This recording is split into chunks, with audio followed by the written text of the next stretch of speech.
Hi, I'm Eddie Torres. And I'm Eddie Torres Jr., and we're here celebrating Hispanic Heritage Month. And this is Histories in Salsa Music in New York City.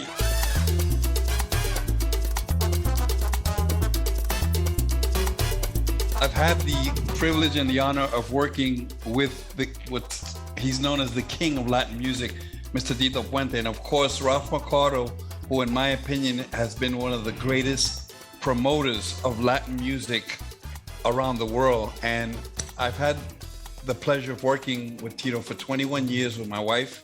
And one of the things I remember Tito would always say that in order for music to survive and to stay alive, it needs a dance. The influences I had in my dance came from a variety of different people.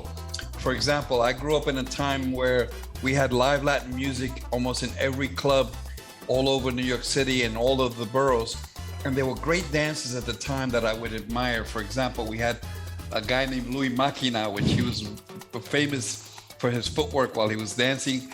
And we had Cuban Pete. We had all these great Palladium dancers. They were probably the biggest influences for everyone. I got into dancing first through Mom because she tricked me. Let me tell you the truth. She just tricked me into a dance class. And after that, I was hooked. And, she's super, not because she's my mom, but she is fire. Let me tell you. So, but here I am now.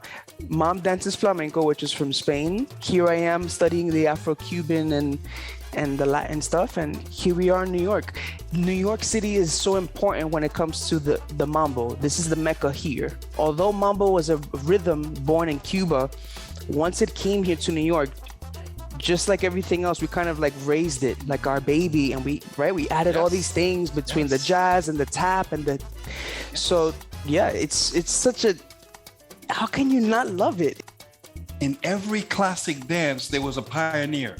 There was someone who had a vision to take that dance and that art form and raise it and elevate it to a real classic art form.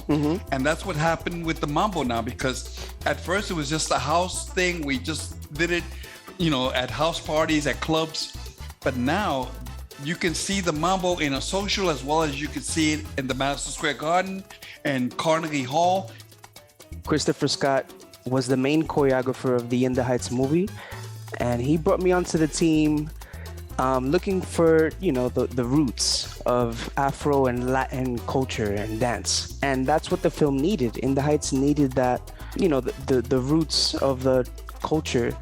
So it's a story of it's an immigrant story, a family struggling to survive. They come to New York and, they look for a way of life, which is actually the reality for all of us. We got to represent mambo on 2, which is a huge deal in the Heights. This is again mambo, another chance for mambo to be seen, and not just mambo. Let me add palo, cha-cha-cha, rumba, song.